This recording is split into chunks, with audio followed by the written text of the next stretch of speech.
Study IQ IAS, अब तैयारी हुई अफोर्डेबल।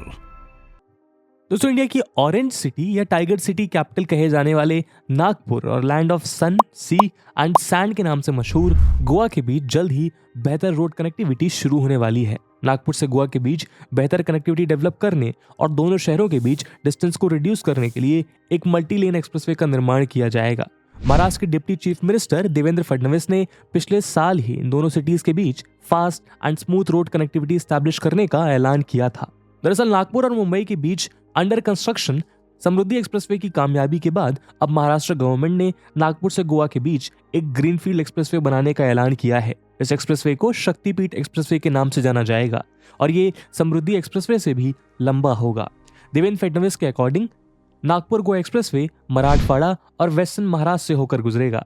दोस्तों, आज के हमारे इस वीडियो डिस्कशन में हम इसी नागपुर गोवा शक्तिपीठ एक्सप्रेसवे की चर्चा करेंगे, जहां हम इस प्रोजेक्ट को डिटेल में समझेंगे और इससे आम जन को होने वाले फायदे को भी जानने का प्रयास करेंगे। लेकिन आगे बढ़ने से पहले मैं आपको बता दूं कि इस वीडियो की इंपॉर्टेंस यूपीएससी मेंस के GS3 सेक्शन के लिहाज से काफी ज्यादा इंपॉर्टेंट है।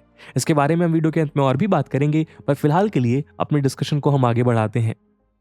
प्रीलिम्स को यूपीएससी की परीक्षा का आयरन गेट माना जाता है, क्योंकि 10 लाख बच्चों में से प्रीलिम्स में मात्र 10,000 बच्चे मेंस लिखने के लिए सिलेक्ट होते हैं, जो इस एग्जाम के सिलेक्शन रेट को 1% से भी कम कर देता है। और इसी दुविधा और कठिनाई को समझते हुए स्टडी IQ अब सबके लिए लेकर आया है SIP यानी सक्सेस इन प्रीलिम्स प्रोग्राम। इसके अंतर्गत मात्र 90 दिनों में आप प्रीलिम्स के आयरन गेट को क्रॉस करने में सक्षम हो जाएंगे। इस प्रोग्राम में आपको भारत की सबसे बेहतरीन फैकल्टीज से 200+ आवर्स की लाइव रिवीजन क्लासेस मिलेंगी और इन लेक्चर्स के बाद आपको रिवीजन बुकलेट्स मिलेंगी, जिससे आप स्टैटिक और करंट कंटेंट को रिवाइज कर पाएंगे। CSAT की वर्कशॉप्स होंगी और साथ में आपको मिलेंगे यूपीएससी की मिरर टेस्ट और ऑल इंडिया ओपन टेस्ट, जो आपको आपकी तैयारी का सही फीडबैक देंगे। दोस्तों, इन बैचेस में क्लासेस की शुरुआत 14 जनवरी इवनिंग 7 PM से हो रही है। आपको AG लाइव कूपन कोड जरूर यूज करना है, जिससे इस प्रोग्राम के प्राइसेस ऑलमोस्ट हाफ हो जाएंगे और मात्र 6,000 रुपीज के सुपर डिस्काउंटेड प्राइस पे आप इन बैचेस को अवेल कर पाएंगे। इन बैचेस से रिलेटेड सभी इंपॉर्टेंट लिंक्स आपको पिन कमेंट और डिस्क्रिप्शन में मिल जाएंगी।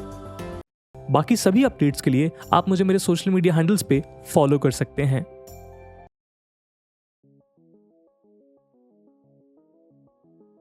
दोस्तों, महाराष्ट्र गवर्नमेंट ने स्टेट में रोड नेटवर्क को डेवलप करने के लिए जो रोड मैप तैयार किया है, यदि वो सही से एग्जीक्यूट हुआ तो साल 2028 तक महाराष्ट्र देश का ऐसा पहला स्टेट होगा जिसके पास रिंग रूटेड एक्सप्रेसवे हाईवे का एक ब्रॉड एंड रोबस्ट नेटवर्क तैयार हो जाएगा।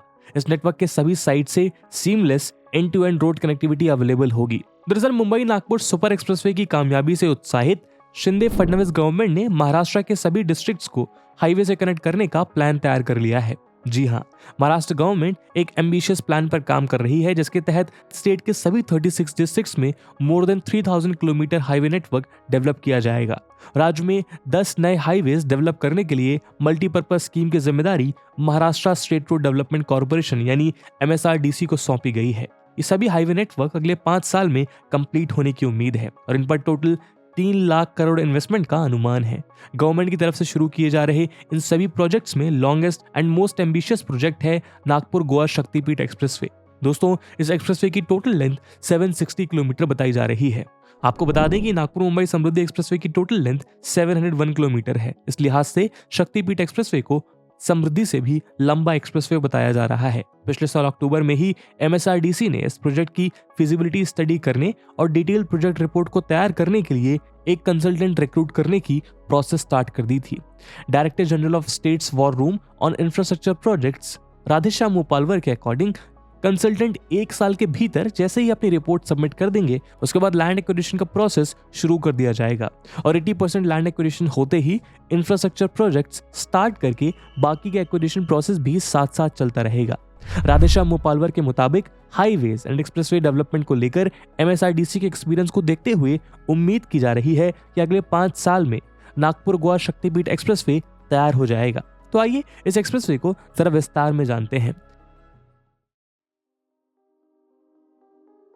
दोस्तों, नागपुर और गोवा को कनेक्ट करने वाला शक्तिपीठ एक्सप्रेसवे टेक्निकली महाराष्ट्र के वर्धा डिस्ट्रिक्ट के पवनार से स्टार्ट होगा और महाराष्ट्र गोवा स्टेट बॉर्डर के पास पत्रा देवी में जाकर अपना सफर खत्म करेगा। MSRDC ऑफिशियल्स के अकॉर्डिंग नागपुर से वर्धा के पवनार तक Nagpur Mumbai expressway connectivity provide करेगा और वर्धा से जो लोग कोंकण रीजन में जाना चाहेंगे उन्हें शक्तिपीठ एक्सप्रेसवे सीमलेस और कंफर्टेबल सॉल्यूशन प्रोवाइड कराएगा।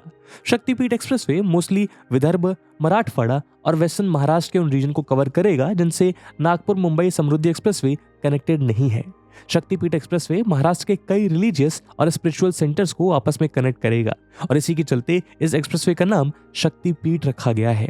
दरअसल हिंदू धर्म में शक्तिपीठों का स्थान केदारनाथ या बद्रीनाथ के समान माना गया है।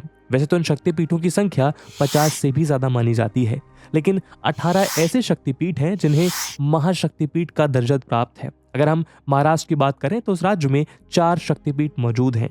इन शक्तिपीठों में सोलापुर का तुलजापुर भवानी, कोल्हापुर का अंबाबाई, नांदेड़ का रेणुका माता और नासिक के करीब मौजूद सप्तशृंगी सम्मिलित हैं। प्रपोज शक्तिपीठ एक्सप्रेसवे सोलापुर, कोल्हापुर और नांदेड़ से होकर गुजरेगा, जो इन शक्तिपीठों के दर्शन को आने वाले श्रद्धालुओं के लिए एक सुगम यात्रा का मार्ग प्रदान करेगा। दरअसल शक्तिपीठ एक्सप्रेसवे विदर्भ, मराठवाड़ा और कोंकण के कुछ खास हिस्सों को एक दूसरे से कनेक्ट करेगा और ये 11 डिस्ट्रिक्ट्स के थ्रू पास होगा। जिन डिस्ट्रिक्ट से होकर ये गुजरेगा उनमें वर्धा, यमतमाल, हिंगोली, नांदेड़, परभणी, लातूर, बीड, उस्मानाबाद, सोलापुर, कोल्हापुर और सिंधुदुर्ग हैं, जो महाराष्ट्र गोवा बॉर्डर पर सिचुएटेड है। वहीं इस एक्सप्रेसवे से सेवाग्राम, करंजालाड, महूर, औंढा नागनाथ, नांदेड़ के तखत सचखंड गुरुद्वारा, परली वैजनाथ, अंबा जोगोई, तुलजापुर, पंढरपुर और कुनकेश्वर जैसे रिलीजियस प्लेसेस के बीच बेहतर कनेक्टिविटी प्रोवाइड हो सकेगी। अगर हम प्रपोज शक्तिपीठ एक्सप्रेसवे से होने वाले फायदों की बात करें तो ये नागपुर और गोवा के बीच डिस्टेंस और ट्रैवल टाइम दोनों को सिग्निफिकेंटली रिड्यूस करेगा। गवर्नमेंट एस्टिमेट के अकॉर्डिंग ये एक्सप्रेसवे ऑलमोस्ट 200 किलोमीटर की डिस्टेंस को रिड्यूस करेगा और इन दोनों लोकेशंस के बीच लगने वाला ट्रैवल टाइम 22 आवर्स से रिड्यूस होकर 8 से 10 आवर्स हो जाएगा। फिलहाल नागपुर से गोवा के लिए जिस रूट का इस्तेमाल किया जाता है उसकी लेंथ 1016 किलोमीटर है। वहीं शक्तिपीठ हाईवे न सिर्फ रिलीजियस साइट्स को कनेक्ट करने वाला कॉरिडोर होगा बल्कि विदर्भा के जंगल्स को सह्याद्री टेरेन से कनेक्ट करेगा, जिससे इस रीजन के टूरिज्म को बूस्ट मिलेगा। साथ ही ये मराठवाड़ा और विदर्भा के रिमोट एरियाज में ट्रेड एंड बिजनेसेस को अट्रैक्ट करने में भी हेल्पफुल होगा। वहीं एरिया के कंस्ट्रक्शन सेक्टर से जुड़े ट्रेडर्स और डेवलपर्स को भी एक बड़ी अपॉर्चुनिटी मिलेगी। सबसे अहम बात यह है कि नागपुर महाराष्ट्र की सेकंड कैपिटल भी है। दरअसल नागपुर 1956 तक सेंट्रल प्रोविंसेस की राजधानी थी। सेंट्रल प्रोविंसेस से अलग महाराष्ट्र स्टेट बनने के बाद से ही नागपुर को सेकंड कैपिटल का स्टेटस मिला था। ट्रेडिशनली हर साल दिसंबर में नागपुर में लेजिस्लेचर का विंटर सेशन होता है, जबकि बजट और मॉनसून सेशन की बैठक मुंबई में होती है। 1953 के नागपुर पैक्ट के अकॉर्डिंग विदर्भ रीजन के नागपुर डिस्ट्रिक्ट को मिले महाराष्ट्र के सेकंड कैपिटल स्टेटस के हिसाब से हर साल नागपुर में विधानसभा का एक सेशन होना जरूरी है।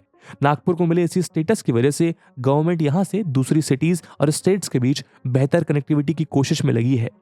वहीं नागपुर इंडिया के ऑलमोस्ट मिडिल में सिचुएटेड है और यहां से देश की सभी मेजर सिटीज इक्वल डिस्टेंस पर हैं। इसलिए नागपुर से इन सभी सिटीज के बीच बेहतर रूट नेटवर्क डेवलप किया जा रहा है। दोस्तों नागपुर इंडिया का one of the primary industrial centre है। साथ ही नागपुर टूरिज्म महाराष्ट्र को मेजर चंक ऑफ रेवेन्यू भी प्रोवाइड कराता है, जबकि यहाँ से प्रोड्यूस होने वाले ऑरेंज देश भर में भेजे जाते हैं। ऐसे में समृद्धि एक्सप्रेसवे के बाद अब शक्तिपीठ एक्सप्रेसवे के बनने से नागपुर का गोवा बॉर्डर से कनेक्टेड डिस्ट्रिक्ट्स में बेहतर कनेक्टिविटी अवेलेबल होगी और ट्रेड को बढ़ावा मिलेगा। तो दोस्तों ये थी कहानी शक्तिपीठ एक्सप्रेसवे की। अगले वीडियो में आप किस एक्सप्रेसवे के सफर पर चलना चाहेंगे कमेंट सेक्शन में जरूर बताइएगा। और जैसा कि हमने वीडियो के पहले भाग में बताया कि इस वीडियो की इंपॉर्टेंस यूपीएससी प्रीलिम्स और मेंस के लिहाज से काफी ज्यादा है, तो उसी इंपॉर्टेंस को देखते हुए एक सवाल हम आपके लिए छोड़कर जा रहे हैं, जिसको आपको कमेंट सेक्शन में आंसर करना है। The question is, to boost tourism in India the government had identified 15 thematic circuits across the nation. Explain the role of infrastructure projects like Shaktipeeth Expressways to provide seamless connectivity for these circuits. And with this question, my friends, that's it for the video. I hope आपको video पसंद आई होगी और अगर पसंद आई है तो अपने दोस्तों के साथ साझा करना मत भूलिएगा। हम मिलते हैं अगले वीडियो में, तब तक के लिए जय हिंद, जय भारत। स्टडी IQ IAS, अब तैयारी हुई अफोर्डेबल।